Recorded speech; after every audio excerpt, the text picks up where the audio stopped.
Welcome to step up IAS. 3 June के discussion में आपका बहुत बहुत स्वागत है। आइए डिस्कशन की शुरुआत कोटेशन से करते हैं। आज का कोटेशन है, darkness can't drive out darkness. अंधेरे को अंधेरे से दूर नहीं किया जा सकता, only light can do that. आप जब तक वहां पर लाइट नहीं लेके आते, प्रकाश लेकर के नहीं आते, तब तक वो डार्कनेस, वो अंधेरा खत्म नहीं हो सकता। उसी तरीके से अगर हेट को खत्म करना है, hate can drive out hate, can not drive out hate, only love can do that. तो नफरत को, गुस्से को खत्म करना है, हटाना है, तो वहां पर आपको लव को यूज करना होता है। इस कोटेशन का यूज कहाँ हो जाएगा? आपको बहुत सिंपली समझ में आ रहा होगा जब हम वायलेंस के किसी टर्म को देखते हैं या फिर नॉन वायलेंस की बात करते हैं, गांधीयन प्रिंसिपल की बात करेंगे, तो ऐसे कोटेशन का हम यूज़ कर सकते हैं। एथिक्स पेपर 4 में ध्यान दीजिएगा, एथिक्स पेपर 4 में सीधे सीधे कोटेशन भी आपसे कई बार एक्सप्लेन करने को पूछा जाता है, पॉइंट टू बी नोटेड। दूसरा हम कहाँ यूज़ कर सकते हैं? ऐसे राइटिंग में। ऐसे राइटिंग की शुरुआत में, अंत में अपने किसी बात को, जहाँ पर आप नॉन वायलेंस की बात करते हैं, क्योंकि इस समय जो दुनिया है, जो वर्ल्ड है, उसका एंगल बदल रहा है, और इसमें जो कोटेशन है या ऐसे है, वो किसी भी टॉपिक पर आपको पूछा जा सकता है। ठीक है, इतना जो इनटॉलरेंस हो रहा है सोसाइटी में, इस पर भी क्वेश्चन आ सकता है, तो ऐसे जगह में आप इस कोटेशन का ज़रूर यूज़ कर सकते हैं।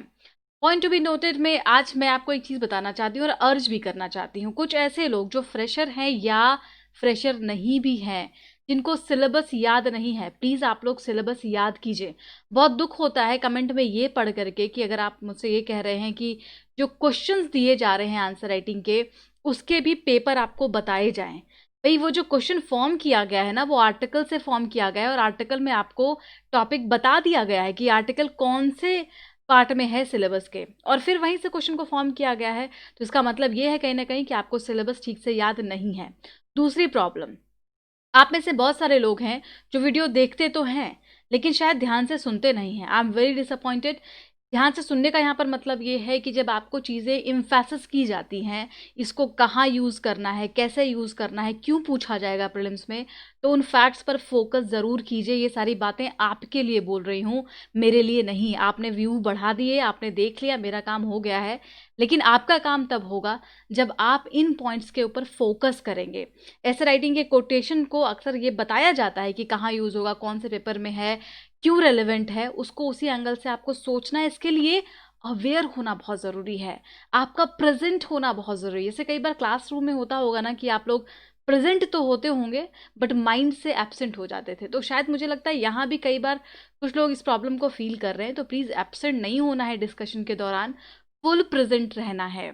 आज के डिस्कशन का पॉइंट जान लेते हैं। कोटेशन ऐसे राइटिंग का दे दिया गया है। दूसरा, हम जो भी इंपॉर्टेंट बेसिक पॉइंट्स को देखेंगे कि उन पॉइंट्स को जाने बगैर आर्टिकल समझ में नहीं आएगा। दूसरा फ़ायदा क्या है उन पॉइंट्स को जानने का, कि वो सीधे सीधे आपके प्रीलिम्स और मेंस में आपकी मदद करेंगे। प्रीलिम्स में तो सीधा क्वेश्चन फॉर्म हो जाता है ऑब्जेक्टिव बेसिस पर, और मेंस में आप उसको फैक्ट की तरह यूज़ कर सकते हैं। आज का आर्टिकल किन किन मुद्दों पर है? देखिए, पहला आर्टिकल हम डिस्कस करने जा रहे हैं इंडिया फ्रांस रिलेशन पर, और ये बहुत अच्छा आर्टिकल है। अक्सर आप लोग न्यूज़पेपर में इंडो पैसिफिक का जिक्र सुनते हैं। इंडो पैसिफिक आखिर इसकी शुरुआत कहाँ से हुई, इसकी नींव कहाँ रखी गई थी, और इसका एग्जैक्ट मतलब क्या है?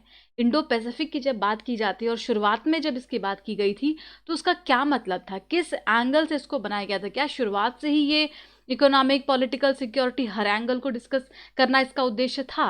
तो इसके बारे में बहुत छोटे छोटे फैक्ट्स, पॉइंट्स, और इंडिया फ्रांस के रिलेशन के बारे में बहुत सारी जानकारी आपको मिलने वाली है। दूसरा आर्टिकल हम डिस्कस करने वाले हैं, स्पेस से जुड़ा हुआ होगा। बहुत अच्छी न्यूज़ मिलेगी आज आपको। स्पेस रिसर्च के फील्ड में सरकार ने एक नया फैसला लिया है, और वो कैसे इस पूरे एरिया को, इस पूरे जोन को और आगे बढ़ाने में मदद करेगा। तीसरा आर्टिकल होगा इकॉनमी पर।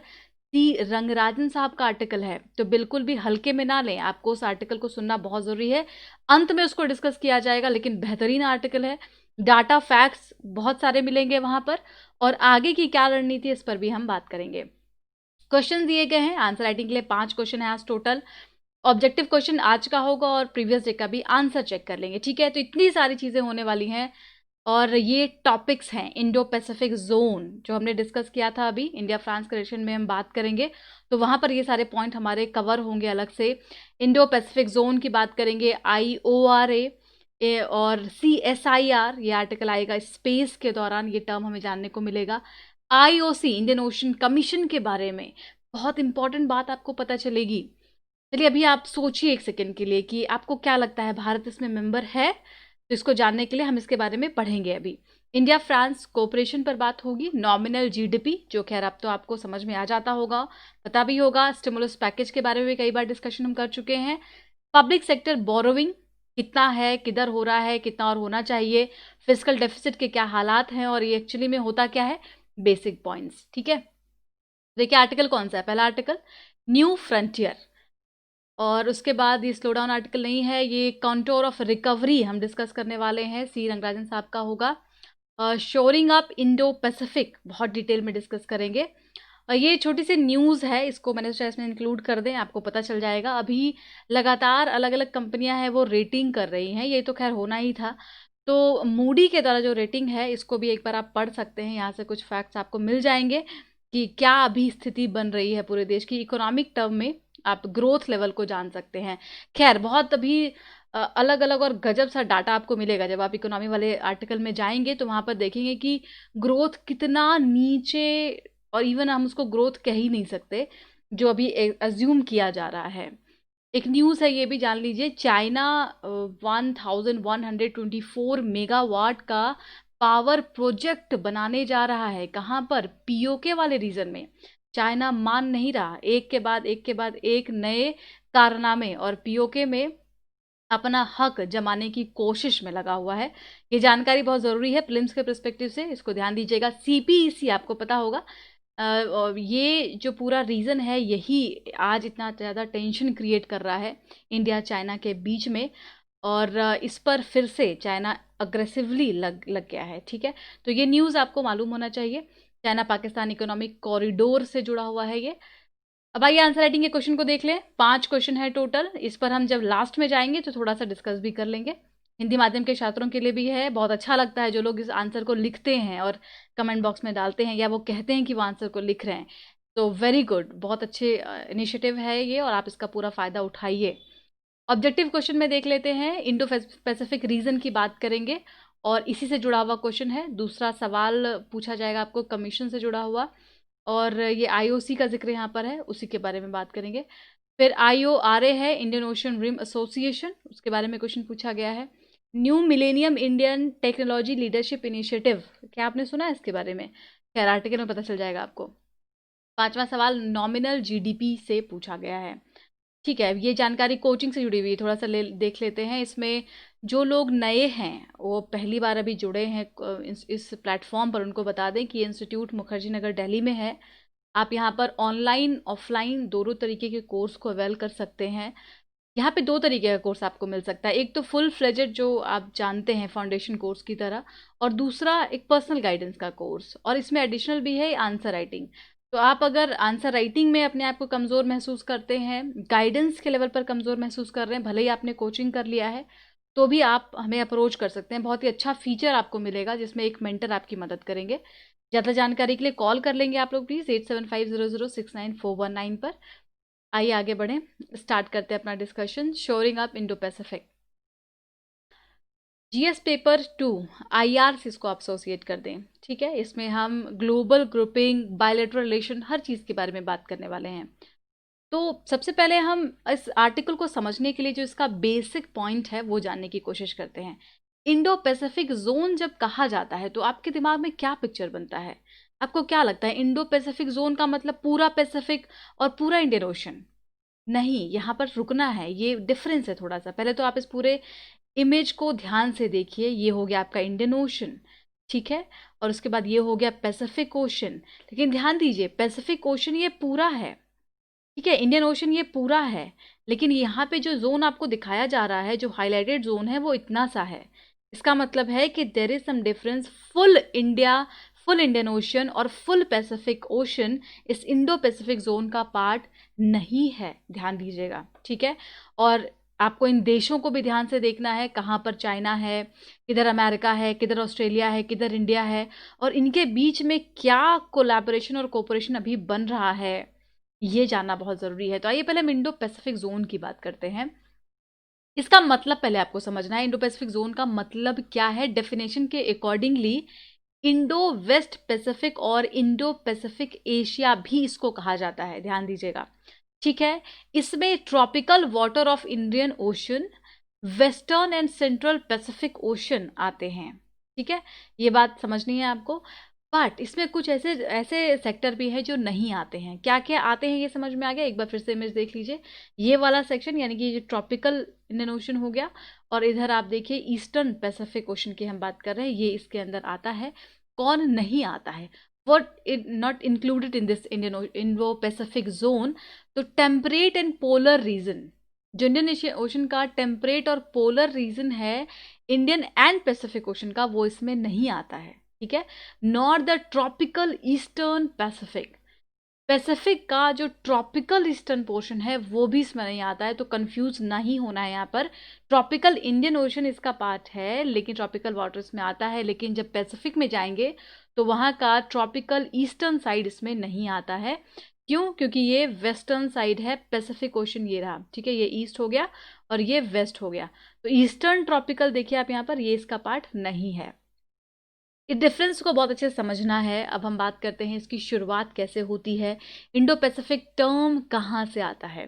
तो कहा जाता है, जब आप बेसिक्स को जानने की कोशिश करेंगे तो ये टर्म बिल्कुल नया तो नहीं है, 1920 में भी इसका जिक्र किया था। तब के जो जियो पॉलिटिशियन थे, जर्मन जियो पॉलिटिशियन कार्ल हाउजफर, उन्होंने इसका जिक्र किया था, इस शब्द का यूज़ किया था। लेकिन आगे चल करके उसके बाद से इसका कोई इतना रेलेवेंस या इस पर ज़्यादा बातचीत नहीं हुई।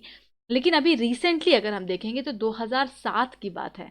2007 में गुरप्रीत खुराना ये एक आर्टिकल लिखते हैं, और उस जर्नल में ये इस शब्द का यूज़ करते हैं, ठीक है। उसका नाम था उस आर्टिकल का security of sea line, prospects for India Japan cooperation. वहाँ पर उस आर्टिकल में कहा गया था, उस टर्म का इंडो पैसिफिक टर्म का यूज़ किया गया था, और उसमें इनके अकॉर्डिंगली इसका मतलब था कि मेरीटाइम स्पेस में सिक्योरिटी को बढ़ाना, ठीक है, सिक्योरिटी को स्ट्रेंथन करना। ये जितने भी इसके अंदर देश आते हैं, ईस्ट अफ्रीका, वेस्ट एशिया और western Pacific ocean, literal of east Asia, ये सारे देशों का जो सिक्योरिटी पर्सपेक्टिव है मेरीटाइम स्पेस में, उसको स्ट्रेंथन करना, अच्छा बनाना इनका उद्देश्य था, और ये इनका पूरा कॉन्सेप्ट था। यहाँ से इसकी शुरुआत होती है। इसका मतलब क्या हुआ कि एक ऐसा शब्द जो इंडिया के जर्नल से उठ के आता है और आज वो पूरे विश्व में टॉप टैगलाइन बन जाता है, ठीक है। 2007 में जब जापान के प्राइम मिनिस्टर भारत आए थे, तो उन्होंने भी अपने स्पीच के दौरान इंडो पैसिफिक का जिक्र किया था, और इसके बढ़ते हुए प्रोस्पैरिटी और इसके बढ़ते हुए इन्फ्लुएंस और इसकी ज़रूरत को उन्होंने महसूस किया था। इसके बाद 2010 में भी इसका जिक्र किया गया, और सिर्फ जापान, भारत या ये देश नहीं, बल्कि बाकी जो देश हैं इस दुनिया में, अमेरिका से लेकर के ऑस्ट्रेलिया तक, वो सारे ही इसको अब इंक्लूड करने लग गए हैं अपने ऑफिशियल डॉक्यूमेंट में। 2013 में ऑस्ट्रेलिया में एक ऑफिशियल डॉक्यूमेंट आता है, वहाँ पर इंडो पैसिफिक टर्म का यूज़ किया गया, और इसका जो लिंक है वो कितना इम्पोर्टेंट है उसको भी दर्शाया गया। जब आप क्वाड की बात करते हैं, क्वाड जो क्वाड्रिलेटरल ग्रुप अभी बनाया जा रहा है, क्यों बनाया जा रहा है? क्योंकि इनडायरेक्टली उसका मतलब चाइना को काउंटर करना है। इंडियन ओशन में या इंडो पैसिफिक जोन में सारे देश इम्पोर्टेंस इसको समझ रहे हैं। यूएस हो, ऑस्ट्रेलिया हो, जापान हो, इंडिया तो है ही। उनको ये समझ में आ रहा है कि ये एक आज एक हॉटबेड की तरह है पूरा इंडियन ओशन या इंडो पैसिफिक जोन, जहाँ पर सारे देश अपना अपना इंटरेस्ट ढूंढने में लगे हुए हैं, और इसके लिए एक लाइक माइंडेड जो डेमोक्रेसी रीजन है, जो कंट्री है, उन्होंने एक ग्रुप बनाने की कोशिश की है, क्वाड, और वो क्वाड भी इसी का एक रिजल्ट है। तो पूरा आपको मतलब समझ में आ गया इंडो पैसिफिक जोन की शुरुआत कहाँ से होती है, क्या क्या इसमें इम्पोर्टेंस है, और अभी कितने इंटरेस्टेड हैं सारे देश इस पूरे जोन में। तो जाहिर तौर पर भारत के लिए ये जोन कितना इंपॉर्टेंट हो सकता है, यू कैन इमेजिन। आइए कुछ और बेसिक फैक्ट को जानते हैं जो इंडियन ओशन में है। इंडियन ओशन कमीशन, नाम सुना होगा आपने, IOC, ठीक है। आपको इसका फैक्ट बिल्कुल टिप पे होना चाहिए। पहला सवाल तो ये है कि क्या भारत मेंबर है IOC का? नहीं, भारत मेंबर नहीं है। आप आश्चर्यजनक हो सकते हैं कि भई जब ये इंडियन ओशन में है ये कमीशन, तो भारत क्यों नहीं है? यहाँ पर देखिए, ध्यान से देखिए कौन-कौन से देश हैं जो इसके फुल मेंबर की तरह हैं, और ये सारे अफ्रीकन जो आइलैंड कंट्रीज़ या वहाँ की जो कंट्री हैं वो इसमें आती हैं। अफ्रीकन इंडियन ओशन नेशन जितने भी हैं Comoros, Madagascar, Mauritius, reunion island और सेशल्स, ये सारे इसके पार्ट हैं, मेंबर हैं, लेकिन ऑब्जर्वर मेंबर भी हैं। और ऑब्जर्वर में चाइना है, इंडिया है, जापान है, ये सारे देश ऑब्जर्वर मेंबर की तरह हैं। ईयू भी इसमें ऑब्जर्वर है। तो ये डिफरेंस याद रहेगा ना, क्योंकि ये बहुत ज़रूरी है। कब फॉर्मेशन हुआ ये भी ध्यान देख लीजिए आप। 1982 में इसको क्रिएट किया जाता है, इस कमीशन को। पोर्ट लुइस मॉरिशस में इसको इंस्टीट्यूशनलाइज किया जाता है 1984 में। तो ईयर याद रखना है, कई बार ईयर पूछ लिया जाता है। पोर्ट लुइस मॉरिशस में इसको इंस्टीट्यूशनलाइज किया गया 1984 में। सेक्रेटेरिएट भी मॉरिशस में है, याद रखना है, ठीक है। और करंट सेक्रेटरी जनरल है हमादा मादी। तो खैर ये आपको याद रख लेना है, इतना ज़रूरी नहीं है, लेकिन बाकी जो फैक्ट्स हैं बहुत ज़रूरी हैं। ऑब्जेक्टिव बहुत क्लियर है इसका। 2005 में इसके 4 पिलर पर काफ़ी फोकस किया जाता है। तब से जो हेड ऑफ द स्टेट हैं वो पॉलिटिकल डिप्लोमेटिक कोऑपरेशन को बढ़ाते हैं, इकोनॉमिक कॉमर्शियल कोऑपरेशन को बढ़ाना, उसके बाद सस्टेनेबल डेवलपमेंट के जो भी गोल हैं उनको कैसे अचीव करना है, एग्रीकल्चर से लेकर के अदर इकोसिस्टम तक कैसे टारगेट करना है, और strengthening the regional cultural identity. ये 4 इसके मेन पिलर हैं इंडियन ओशन कमीशन के, जिनको कि ये टारगेट करता है। तो ये सारे बेसिक फैक्ट ये देख लीजिए इंडियन ओशन में कि ये वाला लोकेशन क्यों दिखाया जा रहा है। ये इसलिए दिखाया जा रहा है क्योंकि जो रीयूनियन आइलैंड है वो किसके अंतर्गत है, वो फ्रांस के अंतर्गत है। इस वजह से यहाँ पे भी ब्लू बनाया गया है। तो जहाँ जहाँ ब्लू डॉट है ये सारे मेंबर देश हैं इंडियन ओशन कमीशन के, याद रखना है। अब आइए इंडियन ओशन रिम एसोसिएशन की बात करते हैं, IORA। बहुत ही सिंपल है। कई बार क्या होता है कि ये आपके सामने जब आता है फैक्ट तो आपको लगता है अरे मुझे आता है, मुझे आता है, और आप बड़े ही जल्दी से यहाँ से निकल जाते हैं। लेकिन प्लीज़ ऐसा ना करें। ये जो बेसिक फैक्ट है ना, जब ये एग्जाम में आता है तो आप कंफ्यूज हो जाते हैं। ध्यान दीजिए, ये जो पूरा एसोसिएशन है इंडियन ओशन रिम एसोसिएशन, ये 22 स्टेट से मिलकर के बना है। और ये जो 22 स्टेट हैं ये बॉर्डरिंग नेशन है, बॉर्डरिंग कंट्री है इंडियन ओशन में, ध्यान दीजिएगा, ठीक है। और इनका क्या बेसिस पॉइंट है, तो जाहिर तौर पर इनको भी आपस में कोऑपरेशन बनाना है, रीजनल कोऑपरेशन रखना है, स्ट्रेंथन करना है इकोनॉमिक कोऑपरेशन को। और एक बात याद रखिएगा, इसका सेक्रेटेरिएट कहाँ है, तो इसका भी सेक्रेटेरिएट मॉरिशस में ही है, एबेने यहाँ पर इसका सेक्रेटेरिएट है। तो दोनों का आप कंफ्यूज नहीं होना है। मॉरिशस IOC और IORA दोनों का सेक्रेटेरिएट है। ये बेसिक फैक्ट ध्यान रखेंगे। चलिए मेन आर्टिकल पर चलते हैं। क्या कहा जा रहा है, ओवरऑल किस चीज़ पर बात हुई है, इसमें आपको समझना है। पहले तो हमने इम्पोर्टेंस की बात कर ली, इंडो पैसिफिक जोन की बात कर ली। शुरुआत में ये इसी का जिक्र करते हैं कि आज का जो पॉलिटिकल पूरा सिस्टम है वो कैसे बदल रहा है। और ख़ास करके जब हम इस पेंडेमिक से गुजर रहे हैं, कोरोना वायरस की इस क्राइसिस से गुजर रहे हैं, तो कितनी सारी चीज़ें बदलती हुई नज़र आ रही हैं लोगों के लिए। उनके जो इंटरेस्ट हैं वो चेंज हो रहे हैं। मल्टीलेटरलिज्म को ध्यान में रखना बहुत ज़रूरी है, उसको बढ़ाना बहुत ज़रूरी है। और अभी तक हम सिर्फ ट्रेडिशनल अप्रोच पर फोकस करते थे, ट्रेडिशनल पॉलिसीज़ पर फोकस करते थे, लेकिन अभी हमें उससे थोड़ा और आगे बढ़ना पड़ेगा। तो ट्रेडिशनल पॉलिसीज़ का क्या मतलब होता है, इसका जस्ट मतलब होता है कि जब आप नॉर्मल इन्फॉर्मेशन को एक्सचेंज कर देते हैं, आप मिलिट्री कोऑपरेशन को बढ़ा देते हैं, तो ये सब ट्रेडिशनल वे होता है। लेकिन इसके अलावा आज कई और सेक्टर हैं जहां पर हमें अपने आपस के कोऑपरेशन को बढ़ाने की ज़रूरत है, और वो है blue economy and environmental protection. समझ में आ गई। तो ये 2 बात पर फोकस करना बहुत ज़रूरी है। अब क्या हो रहा है, आगे थोड़ा और बढ़ते हैं, तो हमें ऐसा लग रहा है कि जो पूरा वर्ल्ड ऑर्डर है, अगर हम मल्टीपोलर एशिया या मल्टीपोलर वर्ल्ड का जिक्र करते हैं, तो वहाँ पर एक जो कोऑपरेशन होता है वो काफ़ी बिगड़ता हुआ नज़र आ रहा है। इसके पीछे क्या कारण है, जो करंट क्राइसिस अराइज हो रहे हैं मल्टीपोलर वर्ल्ड ऑर्डर को नॉर्मल रखने में, वो क्या क्या हैं। तो उसके पीछे 2-3 रीज़न है। पहला तो मान के चलिए जो टेरिटोरियल डिस्प्यूट चल रहे हैं साउथ चाइना सी में, आपने देखा कि पिछले दिनों बहुत टेंशन क्रिएट हुआ। कई सारे इंटरनेशनल लॉ को ब्रीच किया जा रहा है, जो जो वर्डिक्ट्स बताए जाते हैं उनको फॉलो नहीं किया जाता। वहीं आगे बढ़ के देखें तो US और चाइना के बीच में टेंशन लगातार बढ़ता जा रहा है। तो ये क्या कर रहा है, ये थ्रेट पैदा कर रहा है। खास करके इंडो पैसिफिक जोन में आने वाले जो देश हैं, जो इसको आगे बढ़ाना चाहते हैं, कोऑपरेशन को मेंटेन करना चाहते हैं, स्ट्रेटेजिक कोऑपरेशन के साथ साथ इकोनॉमिक और पॉलिटिकल कोऑपरेशन को भी बढ़ाना चाहते हैं, उनके लिए यहाँ पर अब टेंशन क्रिएट होना शुरू हो गया है। तो इसको कैसे आप रैशनलाइज़ कर सकते हैं, इसको कैसे आप कम कर सकते हैं, तो इसके लिए अप्रोच अपनानी होगी हमें मल्टीलैटरल डायमेंशंस में। हमें एक डायमेंशंस में नहीं बल्कि अलग-अलग डायमेंशंस में, अलग-अलग सर्कमस्टेंसेस में दोनों देशों को बायलैटरल कोऑपरेशन और ग्रुपिंग कोऑपरेशन को बढ़ाना पड़ेगा। ये बहुत ज़रूरी है।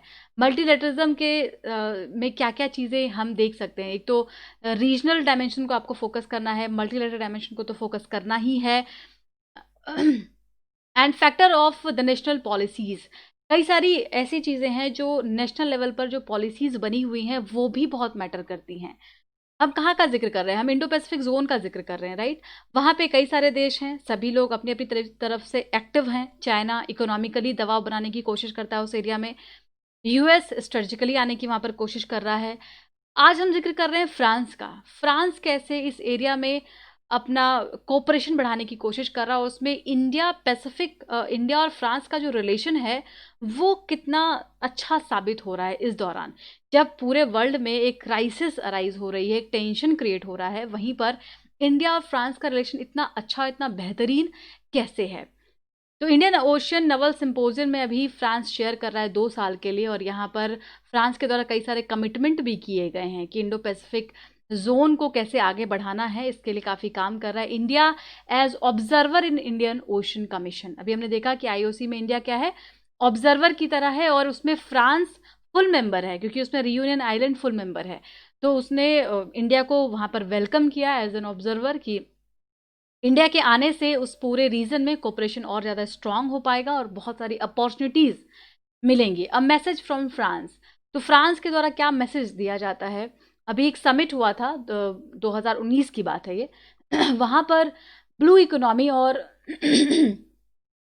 एनवायरमेंटल प्रोटेक्शन को कैसे आगे बढ़ाना है। देखिए, हमने शुरुआत में डिस्कस किया था ना कि इंडो पैसिफिक जोन का जो मेन उद्देश्य है वो स्ट्रेटेजिक एरिया को डेवलप करना है, राइट? स्ट्रेटेजिक पॉइंट में चीज़ों को फ्लरिश करने का था। लेकिन अब हम कोऑपरेशन को जब आगे बढ़ा रहे हैं, तो कोऑपरेशन सिर्फ स्ट्रेटेजिकली ही आगे नहीं बढ़ सकता। जब एक दूसरे देशों का इंटरेस्ट होता है, लाइक इकोनॉमिक इंटरेस्ट होता है, तो ज़्यादा अच्छा कोऑपरेशन बनता है। तो यहाँ पर ब्लू इकोनॉमी और एनवायरमेंटल प्रोटेक्शन आज ऐसे 2 फील्ड हैं जिसको कि आगे लेके आना चाहिए। What can affect Indo Pacific? अब ऐसी क्या चीज़ें हैं जो इंडो पैसिफिक ज़ोन को अफेक्ट कर सकती हैं? तो बहुत सारी चीज़ें हैं, आप सोच करके देखिए। क्लाइमेट चेंज आज सबसे बड़ा मुद्दा है। जो आइलैंड कंट्री हैं, जो आइलैंड नेशन हैं, छोटे-छोटे देश हैं, और जब आईओसी की बात कर रहे थे तो उसमें रियूनियन है, कोमोरोस हैं, ये सारे ऐसे आइलैंड नेशंस हैं, इनका अस्तित्व कितना दांव पे लगा हुआ है इस क्लाइमेट चेंज की वजह से। अगर वहाँ पर उसको जल्दी से काउंटर नहीं किया गया, कोऑपरेशन को नहीं बढ़ाया गया, तो काफ़ी ज़्यादा प्रॉब्लम क्रिएट हो सकती हैं। दूसरी तरफ इनइक्वालिटीज़ हैं सोसाइटीज़ में, और काफ़ी लोग हैं जो मार्जिनलाइज़ हैं। तो ऐसे में ये सारे चैलेंजेस क्रिएट कर सकते हैं इंडो पैसिफिक ज़ोन के लिए। मतलब एक अगर डिस्पैरिटी है, इनइक्वालिटी है, तो वो क्या करेगा, एक दूसरे को साथ में काम करने को नहीं देगा। एनवायरमेंटल इनसिक्योरिटी होगी, तो सारे देशों का ऑब्वियसली किसी एक मत पर सबकी राय नहीं बनेगी, एक मत नहीं हो पाएंगे किसी एक कन्वेंशन पर या प्रोटोकॉल पर।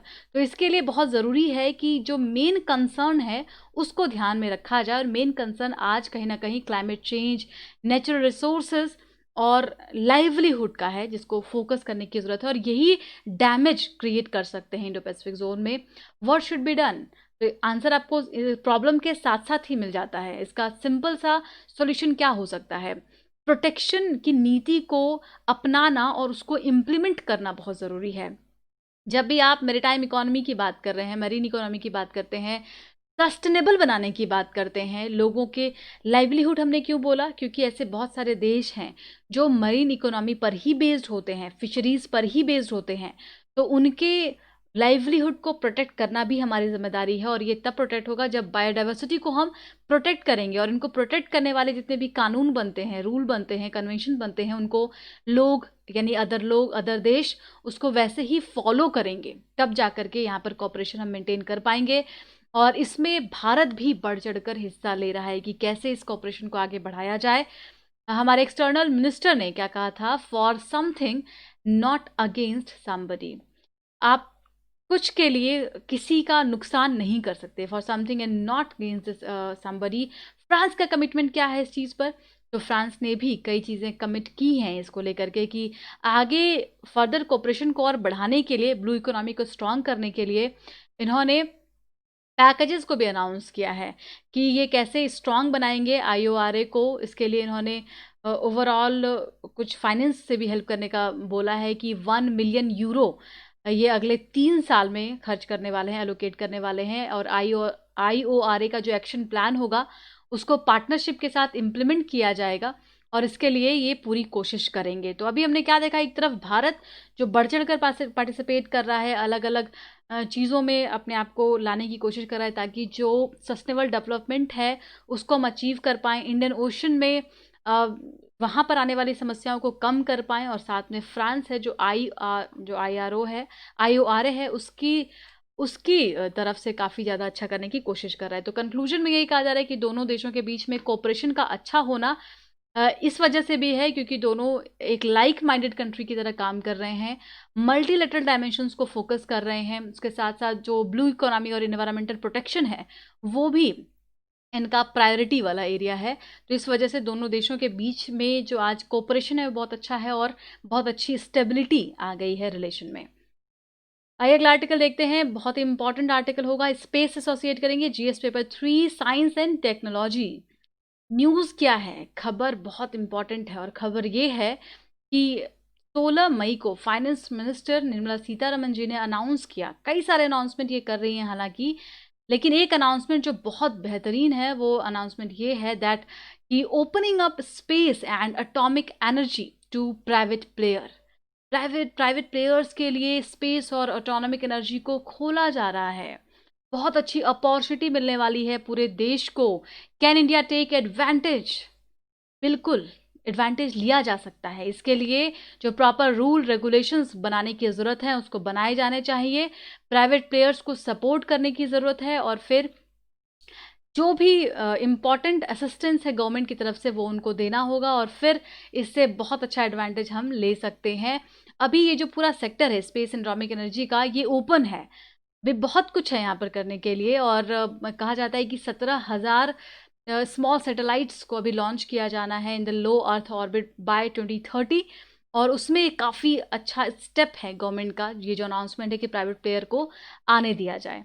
तो आइए कुछ एग्जाम्पल देखते हैं कि अभी तक इन प्राइवेट प्लेयर्स ने कितना अच्छा काम किया है। यानी इसरो के अलावा एक पिक्सेल्स है जो कि बनाया गया है बिट्स पिलानी के ग्रेजुएट्स के द्वारा और उन्होंने एक नैनो सैटेलाइट बनाया to provide global real time and affordable satellite imagery service. तो ये बहुत अच्छा कंट्रीब्यूशन हम मान सकते हैं। दूसरा बेंगलुरु बेस्ड स्टार्टअप है, इसका आपने जिक्र भी सुना होगा, बेलाट्रिक्स एरोस्पेस। इन्होंने इलेक्ट्रिक प्रपल्सन सिस्टम को तैयार किया which have application in field of nano and micro satellite propulsion.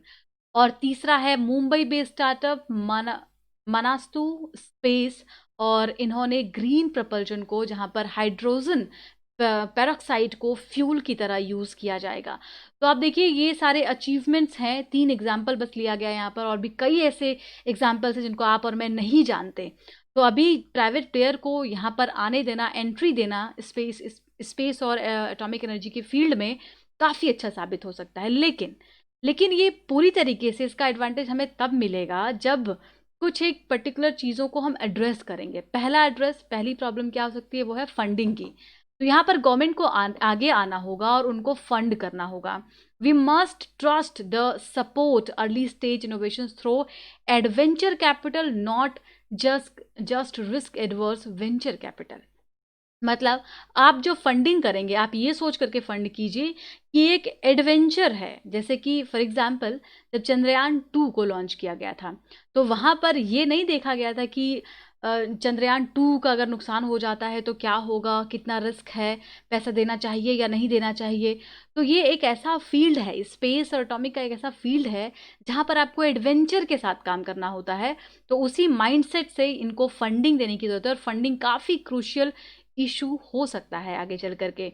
Patience रखने की ज़रूरत है कि अगर हमने प्राइवेट प्लेयर को एंट्री दी है तो जाहिर तौर पर आगे बहुत अच्छा काम होगा। जैसे कि 2000 में हमने CSIR का launch the new millennium Indian technology leadership initiative. तो इनिशिएटिव किसका है, CSIR का, इसको कि लॉन्च किया था। And CSIR give very low interest soft loan और इसमें बहुत सारे सॉफ्ट लोन प्रोवाइड किए गए थे। अर्ली स्टेज स्टार्टअप जो नए-नए स्टार्टअप्स ओपन हुए थे, उनको बहुत ही सॉफ्ट इंटरेस्ट लोन प्रोवाइड किया गया था और उसने फिर आगे चल कर के बहुत काम किया। देखिए, यहाँ पर आज भारत में अगर हम डिस्कस करते हैं, तो यहाँ पर आइडियाज़ की कमी नहीं है, बट जो कमी आती है लोगों के पास, वो फाइनेंस की होती है, वो सपोर्ट की होती है, कोऑपरेशन की होती है। तो इसीलिए जो नए आइडियाज़ हैं, आप देखिए जब से ख़ास करके ये प्रेज़ेंट गवर्नमेंट है, उन्होंने साइंस की फ़ील्ड में बहुत सारे कदम उठाए हैं, जहाँ पे लोगों के आइडियाज़ को वेलकम किया जाता है। जो नए बच्चे हैं, जो अभी जस्ट एंटर कर रहे हैं, यंग चिल्ड्रंस हैं और वो उनके पास जो जो भी आइडियाज़ आते हैं साइंटिफिकली, वो उनको प्रेज़ करते हैं। तो उसी माइंडसेट को आगे कंटिन्यू किया जाए और यहाँ पर फंडिंग कंपल्सरी और इम्पॉर्टेंट हेल्प हो सकता है। ठीक है, इसके बाद हमें ये देखना होगा कि ओवरऑल जो उनका खर्चा आता है किसी भी प्रोजेक्ट में, उसका टोटल कॉस्ट कम होना चाहिए। क्योंकि अगर उनका टोटल कॉस्ट कम नहीं हुआ, तो उनका फिर नुकसान होगा और वो काम नहीं कर पाएँगे। We are talking about the new startups जो कि एंटर करने वाले हैं अभी इस फील्ड में। ठीक है, थर्ड होगा creation of national innovation ecosystem. तो एक इनोवेशन इकोसिस्टम बनाना पड़ेगा। जैसे हर चीज़ का एक इकोसिस्टम होता है ना, एक ज़ोन होता है। जैसे हमने एसईजेड क्रिएट किया है, क्यों? ताकि इन्वेस्टमेंट बढ़े, वहाँ पर बिज़नेस सेटअप हो। वैसे ही इस फील्ड में भी एक इनोवेशन इकोसिस्टम को नेशनल लेवल पर क्रिएट करना ज़रूरी है, जिसमें इनक्यूबेटर, एक्सेलेरेटर, इन सारी चीज़ों की वहाँ पर अवेलेबिलिटी हो, मेंटर्स हों, इनिशिएटिव्स को प्रेज़ किया जाए और इसरो का यहाँ पर एक बहुत अच्छा रोल हो सकता है। Digital India, startup India, make in India, ये जितने भी ये फ्लैगशिप प्रोग्राम्स रहे हैं भारत में, उसी की तरह एक इम्पॉर्टेंट इकोसिस्टम इसके लिए भी तैयार किया जाए। फोर्थ है नीड ऑफ अ लॉ, जो कि बहुत ज़रूरी है। देखिए 2017 में the draft space activity bill आता है। आपको पता है वो लैप्स हो गया।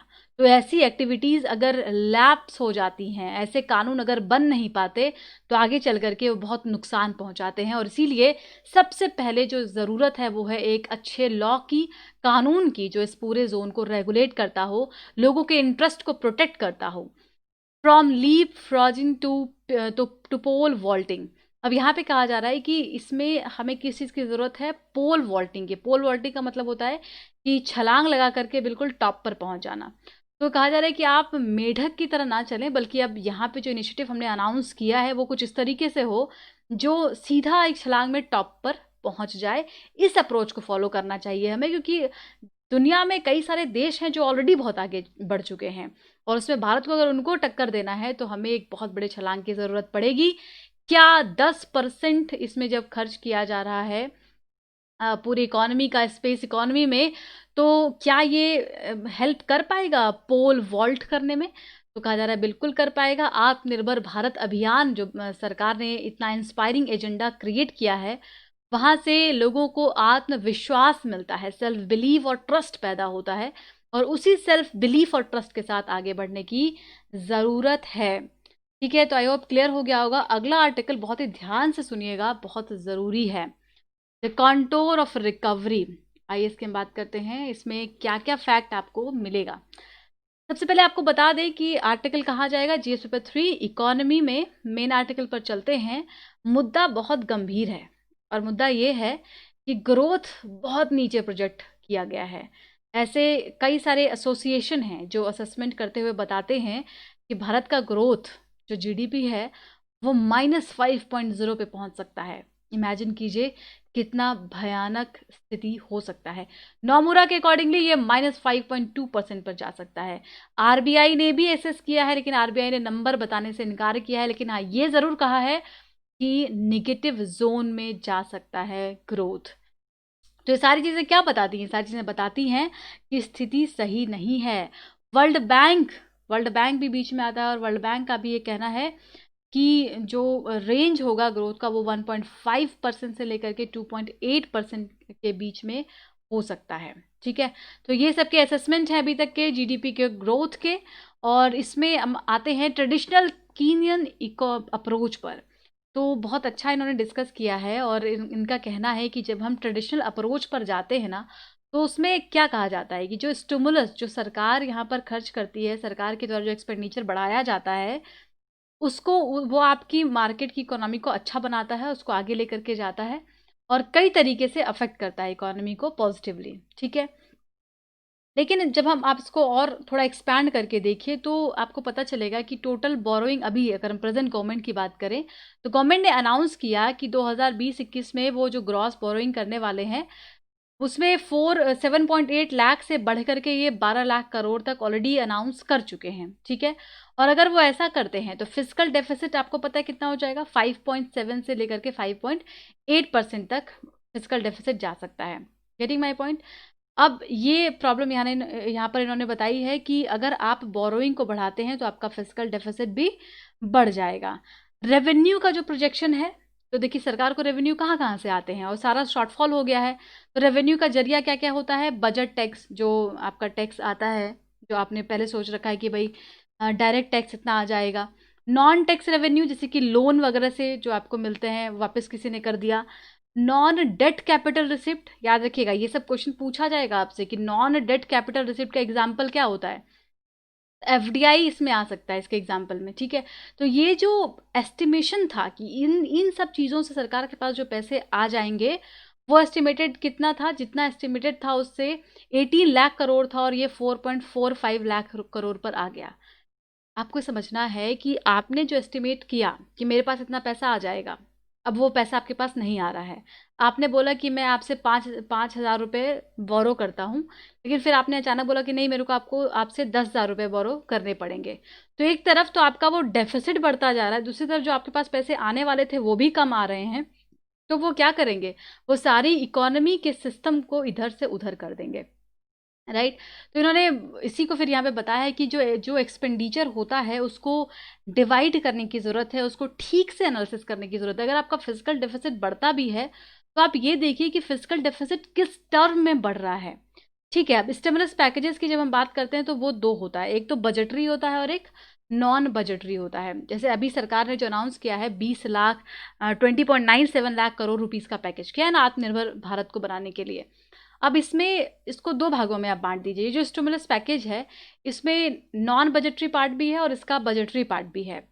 तो बजट, इनका कहना है कि नॉन बजटरी पार्ट जो है वो 85% है और जो बजटरी पार्ट है वो 15% है। अब 85% जो नॉन बजटरी, उसमें क्या क्या चीज़ें आएंगी, उसमें बैंकों को सपोर्ट करना, एनबीएफसी लिक्विडिटी को बढ़ाना और एमएसएमईज को जो क्रेडिट लोन प्रोवाइड किया जा रहा है बिना किसी कोलेट्रल के, ये सारी चीज़ें इसका पार्ट हो जाएंगी। और ये मान करके चल रही है सरकार कि एक बार जब प्रोडक्शन स्टार्ट हो जाएगा तो एम्प्लॉयमेंट बढ़ने लग जाएगा, इनकम बढ़ने लग जाएगी और सारी स्थिति ठीक हो जाएगी। अब बजटरी पार्ट पर हम देखते हैं तो 15% ओवरऑल पैकेज का दिया गया है, लेकिन भाई उसमें कुछ खर्च भी हो चुका है ना पहले। तो ओवरऑल अगर आप इसमें देखेंगे तो 10% बचता है जो आगे बजटरी पैकेज का खर्च होने वाला है, और ये 1% है जीडीपी का, ठीक है। ये कैलकुलेशन है, बहुत कैलकुलेशन में नहीं जाना है, लेकिन थोड़ा दिमाग में रखना है इसको। अब अगर यहाँ पर आप इसको इन्हांस करते हैं, ठीक है, तो आप अगर अपनी जीडीपी का 5.7% इनहांस करते हैं, ऐड कर देते हैं, तो आपका जो फिजिकल डेफिसिट है वो 6.7 से 7% पर जीडीपी का पहुंच जाएगा। मतलब डेफिसिट लगातार बढ़ रहा है। तो अगर आप लोगों ने, किसी ने पिछले 10-15 दिन से भी आर्टिकल को सुना है, तो हमने डिस्कस बहुत डिटेल में किया था कि फिजिकल डेफिसिट ज़्यादा क्यों नहीं होना चाहिए। एफआरबीएम एक्ट आपको याद आ रहा होगा। एफआरबीएम एक्ट में क्या कहा गया है कि फिजिकल डेफिसिट को लगातार कम करते जाना है। हमारा टारगेट ये था कि हम 2.3% पर लेते जाएं पूरे जीडीपी का 2023 तक, और कम से कम आज के टर्म में हम इसको 3% से ऊपर ना जाने दें। लेकिन हमारा कहाँ पर जा रहा है डेफिसिट, 6.7 से लेकर के 7% पर जा रहा है फिजिकल डेफिसिट। और इसका क्या इम्पैक्ट हो सकता है, कई तरीके का इम्पैक्ट होता है। आपका यहाँ पर इन्वेस्टमेंट कम हो जाती है, ओवरऑल रेटिंग कम हो जाती है गवर्नमेंट की। तो ये सारे अलग अलग प्रॉब्लम हैं जो बढ़ने लग जाते हैं देश में, ठीक है। तो ये दिक्कत है। अब दूसरी प्रॉब्लम में डिस्कस करते हैं, low quality of physical deficit. एक तो समझ में आ गया कि फिजिकल डेफिसिट हो रहा है। अब ये कह रहे हैं कि फिजिकल डेफिसिट की जो क्वालिटी है ना, ये भी बहुत लो है। इसका मतलब क्या हुआ, इसका मतलब ये हुआ कि जब आप इंफ्रास्ट्रक्चर की बात करते हैं, नेशनल इंफ्रास्ट्रक्चर पाइपलाइन के अकॉर्डिंगली जो एस्टिमेशन आया है उसमें बताया गया कि इंफ्रास्ट्रक्चर पर सरकार 1.25% अपने जीडीपी का खर्च कर रही है। तो ध्यान से देखिए कि आपने कहीं से लोन लिया और आपने घर बनवा लिया, ठीक है। तो भाई आपके पास तो घर हो गया ना, अब आपको बस उस लोन को खर्च करने को चुकाने की ज़रूरत है, लेकिन अब आपको रेंट नहीं देना पड़ेगा। तो ये क्या हुआ, ये आपने कैपिटल एक्सपेंडिचर किया। सेम कॉन्सेप्ट सरकार के साथ है कि जो इंफ्रास्ट्रक्चर है अगर हम वहाँ पर खर्च करें और उसकी वजह से डेफिसिट क्रिएट हो तो कोई बात नहीं, वो लौट करके हमें वापस मिलेगा। लेकिन इस एनआईपी के अकॉर्डिंगली कहा गया कि भाई आप सिर्फ 1.25% अपनी जीडीपी का हमें दे रहे हैं और वो आपकी टोटल फिजिकल डेफिसिट का 18% है। मतलब ये हुआ कि अगर फिजिकल डेफिसिट 100% है, ठीक है, जैसे अभी हम डिस्कस कर रहे थे कि 6.7%, इसको 100% मान लीजिए, तो इसका सिर्फ 18% है जो कि इंफ्रास्ट्रक्चर पर लगाया जाता है। इसका मतलब ये हुआ कि जो फिजिकल डेफिसिट की क्वालिटी है वो क्या हुई, पुअर हुई, वो बहुत अच्छी नहीं है। इसका मतलब हम उधार भी कर रहे हैं और उसको इंफ्रास्ट्रक्चर और कैपिटल एक्सपेंडिचर में लगा भी नहीं रहे हैं, तो फिर आगे चल करके इसका आपको जो इम्पैक्ट है वो निगेटिव मिलेगा। अगर आप यही एक्सपेंडिचर कैपिटल पर करेंगे, इंफ्रा पर करेंगे, हेल्थ इंफ्रा को अच्छा करने में करेंगे, तो आपको इसके कई सारे पॉजिटिव मल्टीप्लायर इफेक्ट देखने को आगे मिलेंगे। इससे आपके यहाँ पर इन्वेस्टमेंट बढ़ेगा तो डिमांड क्रिएट होगी, एम्प्लॉयमेंट जनरेट होगा और इनकम अपने आप जनरेट होना शुरू हो जाएगा और सारी स्थिति ठीक हो जाएगी। एक और मुद्दा यहाँ पर डिस्कस करते हैं कि सरकार ने कुछ कंडीशंस लगाए हैं। स्टेट को ये तो कह दिया गया कि आप अपनी जीएसडीपी का, ग्रॉस स्टेट डोमेस्टिक प्रोडक्ट का 2% और एडिशनल बोरो कर सकते हो मार्केट से, लेकिन वहाँ पर उन्होंने कुछ टर्म्स एंड कंडीशंस लगा दिए। तो इनका कहना है कि आज उस कंडीशन की आवश्यकता नहीं है, स्टेट को आप उनके अकॉर्डिंगली खर्च करने दीजिए और जब उनको ये छूट दी जाएगी तो उनका जो आगे उनका जो एक्सपेंडिचर है अगर वो कैपिटल पर होता है तो वो आपको वापस से मिलेगा और उससे इकोनॉमी को फ़ायदा होगा, ठीक है। और अगर ये टोटल एस्टिमेट भी करते हैं कि अगर 2% ज़्यादा बोरो करती है स्टेट और सेंटर का टोटल मिला के जब फिजिकल डेफिसिट देखा जाएगा तो वो 12% होगा जीडीपी का। 2020-21 का ये एनालिसिस है। फिर पीएसयू बोरिंग भी करने वाले हैं, जो पब्लिक सेक्टर यूनिट्स हैं आपके सेंट्रल गवर्नमेंट के और स्टेट गवर्नमेंट के, वो लोग भी बोरो करने वाले हैं। तो एक तरफ सरकार भी बोरो कर रही है, सेंट्रल गवर्नमेंट, स्टेट गवर्नमेंट भी बोरो कर रही है, पीएसयूज भी बोरो कर रही है, तो इसका ओवरऑल इम्पैक्ट बहुत ज़्यादा हो सकता है।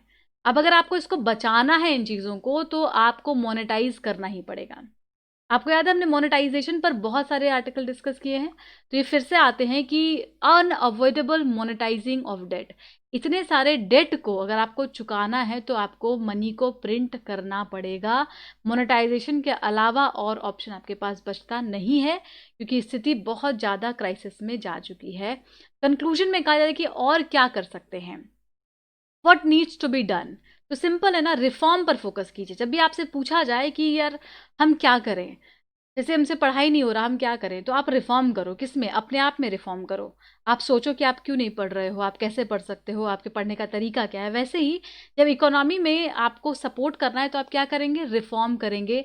आप जो रूल रेगुलेशंस हैं उसको चेंज करेंगे, उसको पॉजिटिव बनाएंगे, ईज करेंगे। जिस तरीके से आज जो लेबर मार्केट में रिफॉर्म लाया गया है उसको अक्रॉस ऑल द स्टेट लाने की ज़रूरत है, कंसेंसस के साथ लाने की ज़रूरत है। ये नहीं कि आप थोप दीजिए रिफॉर्म को कि भाई हमने तो रिफॉर्म कर दिया, नहीं, हर किसी के साथ मिल करके और सहमति के साथ रिफॉर्म आना चाहिए। Agriculture sector, power sector, telecom sector, हर जगह पर रिफॉर्म इम्प्लीमेंट किया जाए, लिबरलाइज किया जाए हर सेक्टर को, ताकि अपने आप इन्वेस्टमेंट आना शुरू हो जाए और ओवरऑल इस फिजिकल स्टिमुलस और मॉनेटरी स्टिमुलस का एक कॉम्बिनेशन मिले और इकोनॉमी आगे बढ़ने लग जाए। तो मेंस के लिए क्वेश्चन है यहाँ पर, देखिए अब आपको आई होप क्लियर हो गया होगा। इंडो पैसिफिक जोन की सिग्निफिकेंस के बारे में आपको बताना है, क्यों ज़रूरी है, अभी हमने डिस्कस किया, हर एंगल से डिस्कस करना है आपको। आप थोड़ा सोचेंगे उसको, इकोनॉमिक, पॉलिटिकल और स्ट्रेटेजिक, आपको समझ में आएगा क्या थ्रेट है, क्या चैलेंजेस हैं, क्या पॉजिटिव है, ये सब आपको इसमें लिखना है। आइए ऑब्जेक्टिव क्वेश्चन को देख लेते हैं। इंडो पैसिफिक रीजन में कौन कौन से कंट्री हैं? इंडिया, इंडोनेशिया, यूएसए, ठीक है। Which of the following country of Indo Pacific region? अगला स्टेटमेंट है, the commission was created in 1982 in the Port Louis and secretariat is based in Mauritius. Indian Ocean Commission की बात हो रही है, IOC का यहाँ पर जिक्र किया जा रहा है, ठीक है। अगला अगला क्वेश्चन है, Indian Ocean Rim Association IORA से 22 मेंबर स्टेट हैं और सेक्रेटेरिएट इंडिया में है। सही बताइएगा इसका आंसर, सही क्या होता है? चौथा है, new millennium Indian technology leadership initiative को स्टार्ट किया था CSIR, इसरो, ICAR और दोनों, तो बताइएगा इसका सही आंसर। पांचवा है, नॉमिनल GDP ये इन्फ्लेशन एडजस्टेड होता है और monetary value is calculated on the base of base year prices. ध्यान से पढ़ना है और सही बताना है, गलत नहीं बताना है। ये हमने कई बार आपको बताया ये वाला क्वेश्चन। आइए अब कल के क्वेश्चन का आंसर देख लेते हैं। PIL serves individual and group interest. नहीं, ये सिर्फ ग्रुप इंटरेस्ट की बात करता है। जो ओवरऑल ग्रुप के फायदे में होता है या उसके राइट्स को हार्म कर रहा होता है, तब पीआईएल डाला जाता है। किसी इंडिविजुअल के लिए पीआईएल नहीं डाला जाता। ठीक है। It is the result of judicial activism, ये सही है, तो इसका आंसर होगा बी। करेक्ट पूछा गया है। ठीक है। दूसरा सवाल यहाँ पे देखिए, सबसे पहला आपको ध्यान देना है कि इनकरेक्ट पूछा जा रहा है। पहला स्टेटमेंट है कि टेम्परेचर 27 डिग्री होगा, लो सैलिनिटी होगी, कल आपको बताया था मैंने, और इक्वेटर के पास होगा। ये इनकरेक्ट है। इसका सही आंसर ओनली 3 होगा। इनकरेक्ट क्यों है? क्योंकि जब साइक्लोन का फॉर्मेशन होता है तो वहाँ पर कोरियोलिस फोर्स की ज़रूरत पड़ती है, जो इस हवा को घुमाती है, और उसके लिए कोरियोलिस फोर्स इक्वेटर पर तो होता नहीं है। तो इसके ऐसे से ऊपर जाएंगे तो कोरियोलिस फोर्स बढ़ता जाएगा, तो इसीलिए कोरियोलिस फोर्स यहाँ पर नहीं होता, तो ये नियर इक्वेटर फॉर्म नहीं होता। अगला सवाल है तीसरा, बे ऑफ बंगाल में ज़्यादा साइक्लोन क्यों आते हैं? कल आपको बताया था। पहला तो बिल्कुल सही है, तो बहुत सारी नदियां यहाँ पर आके मिलती हैं, लेकिन दूसरा गलत है। बे ऑफ बंगाल वाइडर नहीं है, वाइडर अरेबियन सी है। बे ऑफ बंगाल वाइडर होता तो यहाँ पर ज़्यादा साइक्लोन नहीं बल्कि कम साइक्लोन आते। ठीक है। चौथा सवाल है, बहुत इंपॉर्टेंट है, बेसिक स्ट्रक्चर से supreme court protects basic structure of the constitution. बिल्कुल सही है, कंफ्यूज बिल्कुल नहीं होना है। दूसरा गलत है, गोलकनाथ केस नहीं है ये वाला। इसका सही आंसर क्या होगा? केशवानंद भारती केस। केशवानंद भारती केस में बेसिक स्ट्रक्चर का जिक्र हुआ था, तो सही आंसर क्या हो जाएगा? ए। ठीक है। पांचवा सवाल, इंडिया, ये तो आपने पहले भी इसको सॉल्व किया होगा। India share boundary with Nepal with the 5 of its state and काला पानी एरिया जो है वो इंडिया नेपाल के बीच में है। दोनों स्टेटमेंट सही है। ठीक है, आज के लिए इतना ही। Thank you so much, keep studying. Subscribe करें। हाँ, जिन लोगों ने सब्सक्राइब कर दिया है लेकिन बेल को प्रेस नहीं किया है, प्लीज़ वो बेल ज़रूर दबाएं, क्योंकि इससे आपको नोटिफिकेशन मिलेगा। यूट्यूब रोज़ हर किसी को नोटिफिकेशन नहीं भेजता, जिनका बेल प्रेस होता है उन्हीं को नोटिफिकेशन भेजता है। तो प्लीज़ बात का ध्यान ज़रूर रखिए, और पसंद आता है तो कमेंट में बताइए, क्वेश्चन का आंसर कीजिए और शेयर ज़रूर कीजिए फ्रेंड्स। ये सबसे बड़ी हेल्प होगी मेरे लिए। Thanks a lot, keep studying.